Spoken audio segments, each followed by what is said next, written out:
episode on Confinement, and today we got Shelly in the building. Shelly, what's going on? Oh, all is well. Okay then. So for the people that's watching, can you give us a background about how you grew up? I was the second oldest out of four. Mm-hmm. My mom, she worked really hard, went to college. From Jacksonville. I grew up with my grandma and my granddad, Dorothy and Mo Simmons, my mother Brenda, my aunt Mary. I have an older sister, Beatrice, two brothers, Brennan and Brandon. We grew up very differently in a household where my grandmother, she was a Jehovah's Witness and very strict, a lot of rules. Oh yeah, I been saying my cousin, they grew up the same way. They grew up the same way. So y'all didn't celebrate holidays or birthdays? No Christmas, no Thanksgiving. We got things, but she always made sure that we knew who it was coming from and where it was coming from. Okay. We never was confused about that. Okay. So how did that make you feel as a child, not celebrating the holidays like other children? I felt isolated. I felt like I was always missing out on something. I saw the other kids and I was jealous of them. Okay.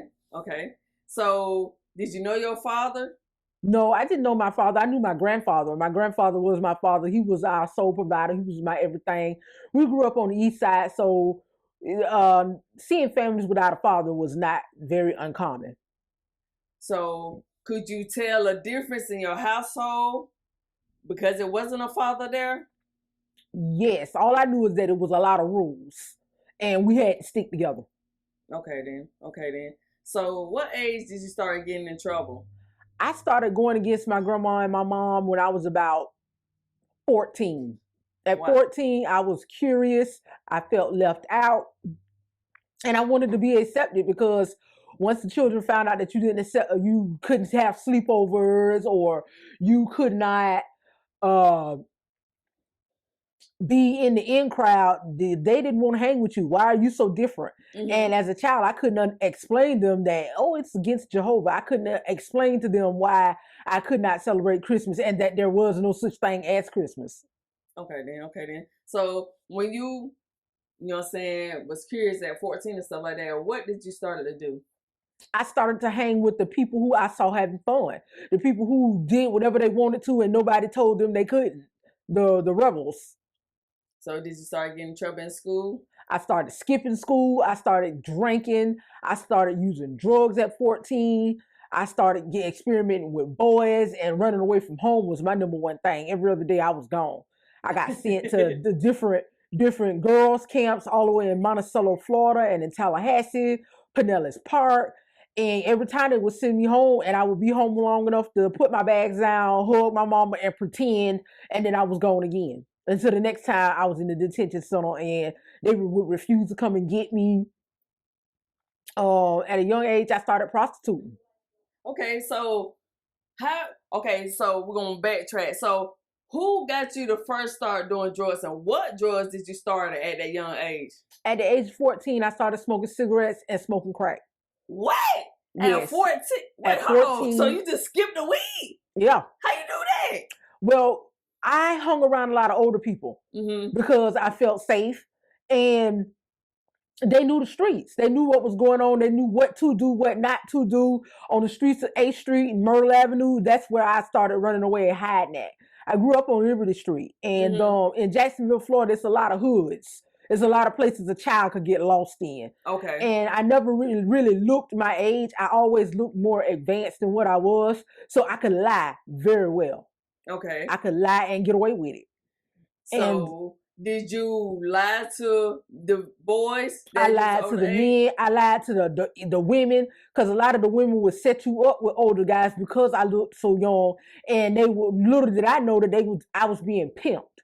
Oh. They were being paid, and I was being the entertainment. And they'd provide me with drugs, clothes, somewhere to stay when I'd come and run away, food occasionally. But food was the last thing on my mind. So, did you have a pimp? Yes. Her name was Big Red. Wait, you said her? Her name, yeah, she was a woman. What? And yeah, What? She must be putting down the law. Yeah, but she took really, she wouldn't let nobody else hurt me, but she hurt me. And a lot of days when I'd be tired or sore, she would still insist that business must go on. No, nah. And a lot of times I was embarrassed because I was a little heavier than all the other girls that was out there. But she took me away from street walking and put me in the house. Okay. So did she physically abuse you? Yes, she did.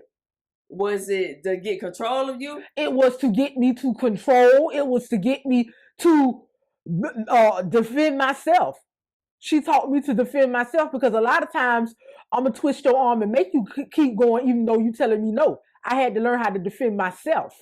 Okay. Not to be scared to take a punch, because a lot of times I wouldn't fight back because I was scared of being hit. No, either you're going to hit or be hit. Okay. So, but do you think that was right of her for doing that? Did she toughen you up from doing that? She toughened me up and put fear in me. Okay. Did you have to sleep with her? No, she wasn't sexually active with me, no. Okay. But she definitely promoted it. Did you have to sleep with any females while you was turning trick? Yes, I have. Very degrading, a lot of times you do things you don't want to have to do. Oh, we'll give you an extra 20. Oh, that's going to make her happy when I get there. I'm going to be able to get some more dope when I get there. So let me go ahead and do this, even though I really don't want to do this.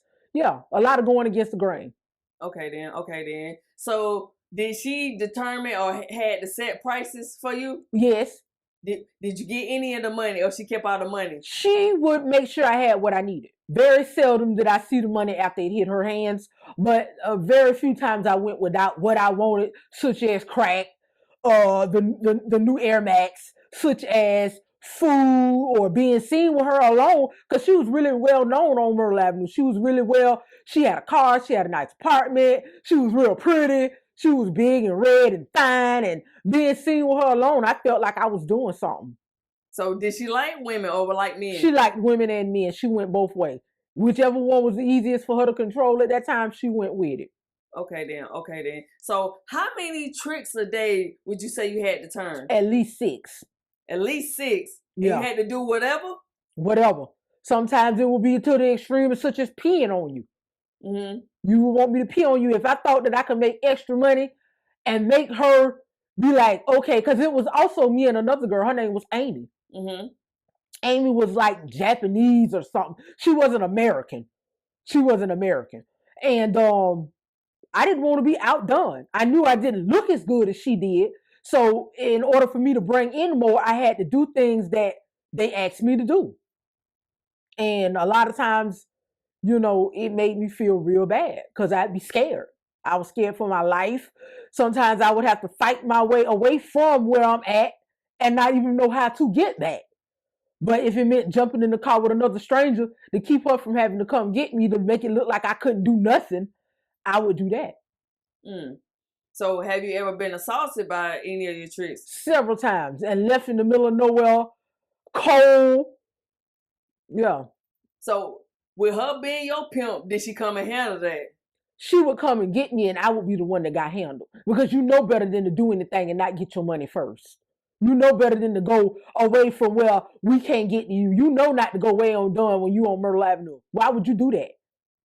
But still, though, even if, say that you did get the money first and then you still got assaulted, would she handle that? Yes, she would. She would? There has been a few times, very seldom, because it was always my fault. You should have never went that far with him. You should have stopped. You should have knew something was wrong. Many times you done did this, you don't know what's wrong. She would down talk me. Sometimes I wouldn't even tell her. Okay.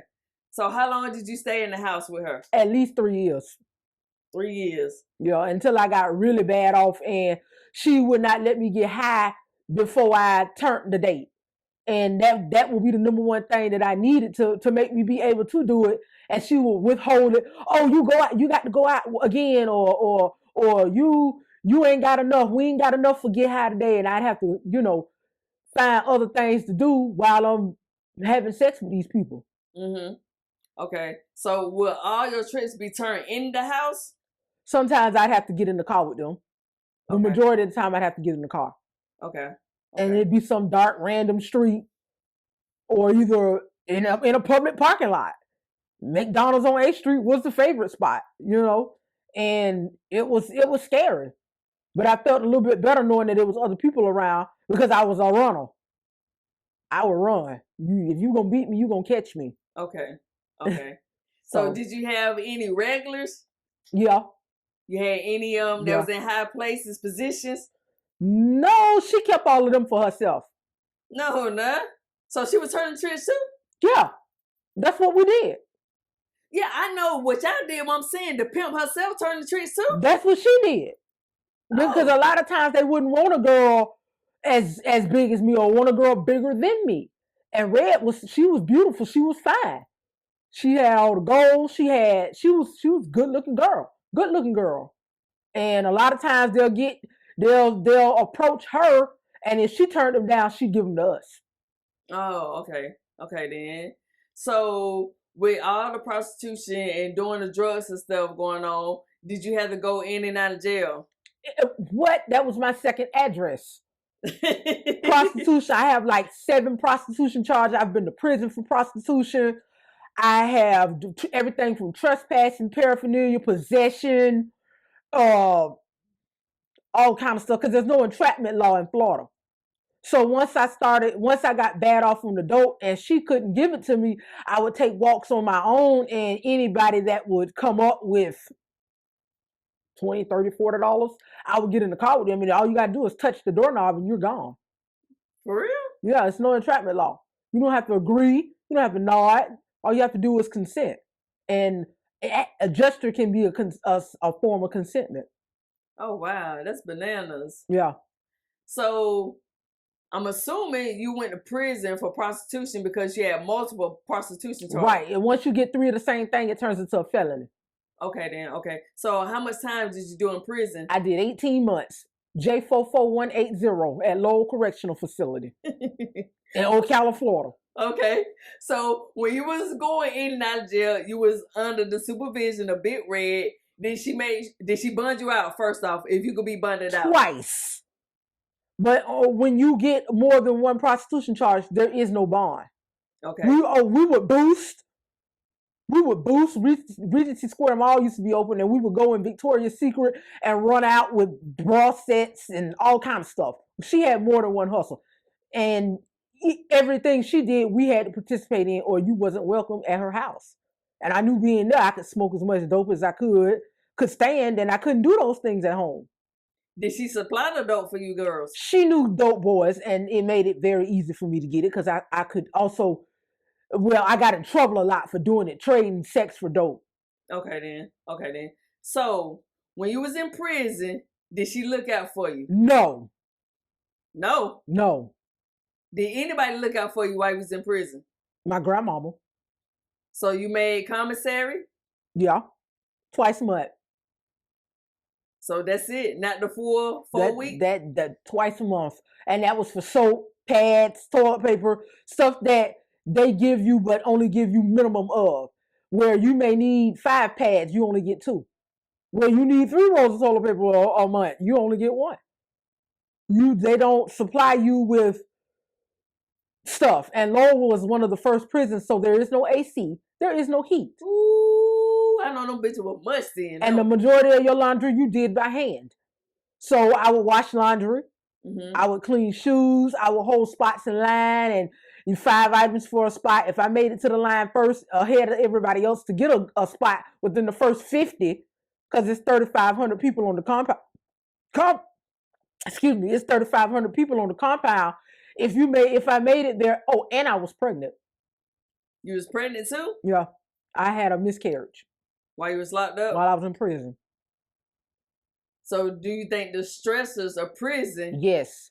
I spent 8 months in the county jail before I went to prison, and then they finally sentenced me to 18 months. So I did 9 months and some change in prison.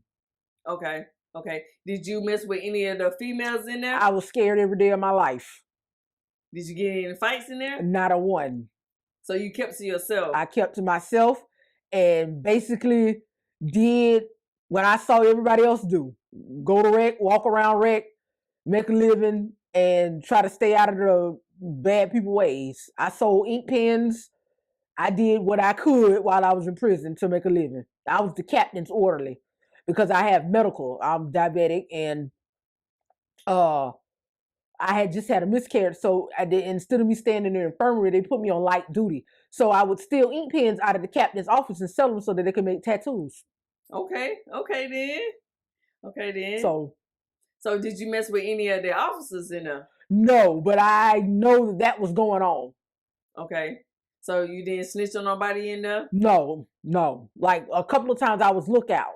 And that's where if you want to take your girlfriend and get busy with your girlfriend, I got to hold a poncho while y'all get busy so that nobody else can see what's going on behind the poncho. Okay. Okay. And I get 10 items and go on back to my bunk and I'm straight. Okay. Okay. So you didn't feel no type of way? You didn't feel degraded that you had to do these side hustles to make a living in prison? It was no worse than what I was doing on the streets. Okay then. Okay then. So how do you feel about people talking about you, but like, you know what, Shelly, you ain't shit. You know what I'm saying? You prostitute and all that. What do you say to those people that say that about you? How does that make you feel? I felt I felt bad. I was very ashamed of what I was doing. But at the time, the money was good. The money felt good. I could go in the store and buy food and still buy dope. That was my main concern. I wasn't out there asking people to buy me a drink or buy me a soda. I had money. And things was good then. I thought that I had the upper hand on everything, but I didn't. Because my looks were deteriorating. Okay. My Okay. weight, my health, I was going down fast. Okay. Okay then. So while you was out there, did you use any protection? Yes, but I have 4 children, and sexually transmitted diseases are very rapid and common. I have been exposed to those myself and spent a couple of days in the emergency room getting a shot and come out hoping I could just take these pills and be all right. Yeah. Okay. So you got burnt by your trick. Do you know which trick burnt you? I have no idea. Okay. Okay. So what is one of the STDs they don't burn you with? Chlamydia. Chlamydia. So it was an itchy situation. Okay, I'm gonna say how you know that pussy was burning. A lot of itchy nights. A lot of itchy nights. A lot of itchy nights. Okay. Yeah. Okay. Unfortunately, yeah. Okay. Do a lot of the tricks, do they rather not use protection? A lot of them are married, so a lot of them will use protection. But on them high nights, and you walking down these dark streets, oh well, baby, I got $50. Come on, let me hit that real quick. Or come on, let me put this in your mouth. Or what not? They say, damn, I ain't had nothing to eat all day. I'm hungry. I owe the dope man $10. Oh, you might walk around in a circle for a few minutes, but eventually, the second time he passed by you, you getting in. Okay, okay. What do the men prefer more? Oral sex, or they want a pussy, or the ass? It's very degrading, but it's oral sex. That's what they want. Very seldom did I have vaginal sex, but when I did, it was very uncomfortable because for me there was zero enjoyment because a lot of times either I'm too high or either a lot of times I haven't gotten high. So either my nerve was there or they wasn't. Okay. Okay then. All right. So you said that you got 4 kids. Are these 4 kids by tricks? Well, all of my relationships started out pretty much that way. That was my primary source of meeting the opposite sex is through random stops and occasions. Yes. Okay. But over the course of time, a relationship would develop and things would get a little bit more serious where I try to pull myself away from the streets and clean up my act for a long enough to 9 months to have a baby. Okay. So was you ever in a long time relationship in one of these streets and you had a child by them and you still was on the streets? Yes. So how does that work? Do they still respect you or they treat you like a trick on the street? Do they care? They care. But now that I'm sober and living a right upright life, and I talk to them about it, they swear me up and down. They had no idea that I was that bad off. What you believe though? I believe they just chose to ignore it because I know I was that bad off. and they chose to overlook it because at one point in time, I do believe they loved me. They cared for me. Okay. Okay. So if the roles were reversed and you was with a dude and he was off in the street tricking and stuff like that, could you be faithful to him? Could you be with him if he was doing the things that you was doing? With me knowing what I know now, yes. Because now that I'm in my right state of mind, I would not dare jump in a car with a stranger. I wouldn't even, I don't even walk nowhere. You know what I'm saying? I don't even, like, the furthest I go with anybody today is, how you doing? And it's difficult for me to, I guess, be outspoken and to even conduct myself like that today. Because I know I'm in my right state of mind. Like, okay. So what did it take for you to get to the point that you at today in your right state of mind? one of the fellas that I was selling dope for that I was really close to once I got in the streets, he looked at me one day and he told me, "You're not going to be happy until we standing over you looking down." And I don't want to die. I don't want to die. I'm 36 years old and I've lived the life of a 60-year-old woman. I don't want to die. And I definitely don't want to die in the streets. Like I said, I have family. I have a sister. I have 2 brothers. And I have 4 children. And my sister has taken care of my children since they have been born. How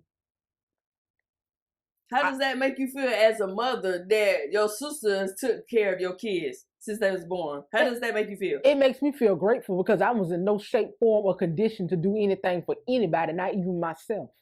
Okay. Do your kids respect you? They know of me, yes. So they know that you their birth mother? Yes.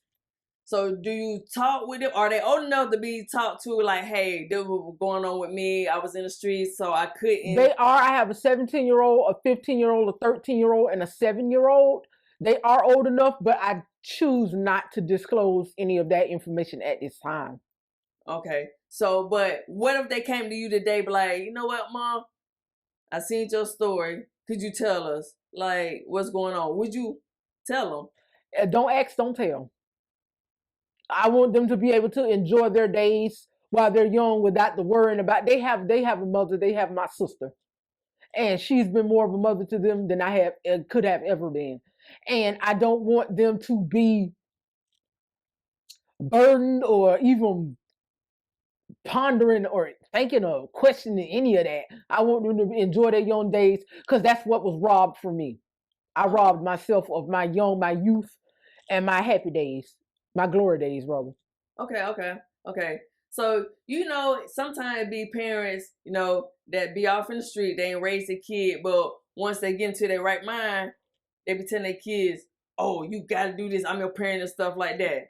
So how you feel about those individuals that do that, knowing that they haven't been there? You should never, I feel I don't have that right to even dare fix my mouth to say or approach them in that way. Because had I been doing the right thing myself, I would have been there. Okay. I like that answer. That's fair enough. Real shit. Okay. So, when you was in prison, did they have any programs that help you? I took every program available. Operation New Hope. I've been through so many psychiatry classes, I should be a psychiatrist. Okay, then. Yeah, I took every class that was available because I didn't want to come out with that same mindset, that same spirit of contamination. Okay. So, what you saying is, it don't matter how long a person do in prison. It got to be the mindset. It's the mindset. If you look at yourself as a prostitute, you're gonna always conduct yourself as such. Okay. So, can a prostitute redeem themselves from that? I have. Okay, but do you think that stigma of prostitution can go away, or it's always gonna be forever be with you? Yeah, it's a crippling crutch to that whole lifestyle that I live. Like today, I find it very difficult to be, promiscuous in any form, because not only that, but I got a lot of trauma mentally from that. You know what I'm saying? So it's hard for my mind and my body to connect to each other in order to idle down far enough to be sexually active because of that. Okay then. Are you in therapy? Yes, I am. Twice a week, Tuesdays and Thursdays.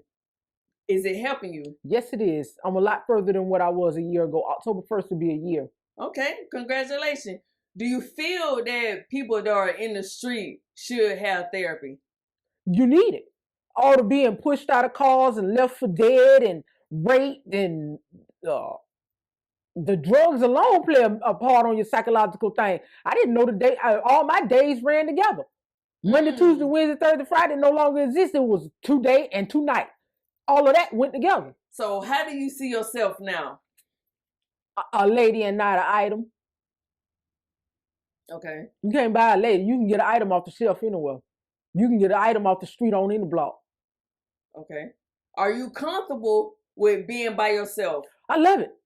I love it. It's the best thing in the world. I can hear from God. I can listen to God. I can talk to God. A year ago, wasn't no God. My God was the dope man, whoever had the biggest rocks. Okay. So you just came to a point in your life like you were just tired of everything. Tired people quit, and that's what I did. Okay. So did you have any interventions? Yeah. So what was one intervention like? I had been in the backyard at the dope man house smoking. It was hot as all get out. And I hadn't eaten. I was weak. And the date that I was back there with, he left. And it was time for me to go. I ain't had nothing else to smoke. And I stood up and walked out the backyard and passed out. And one of my good friends, LaShonda Green, her and another one of the ladies who was a customer, they put me in the car, rushed me to Shands, and she sat there with me, told the people that I was suicidal and not to let me leave. And when I woke up, they asked me if I wanted to go to the shelter or if I wanted to go to rehab. I knew at the shelter they would let me go in 24 hours, but I stayed in rehab for 9.5 months. So was it beneficial? Best thing I could have ever done. I have self-esteem, I have character, I have class, I have a whole list of things that I didn't have. Okay. So do you think if your childhood would have turned out differently, you would have went on a different path?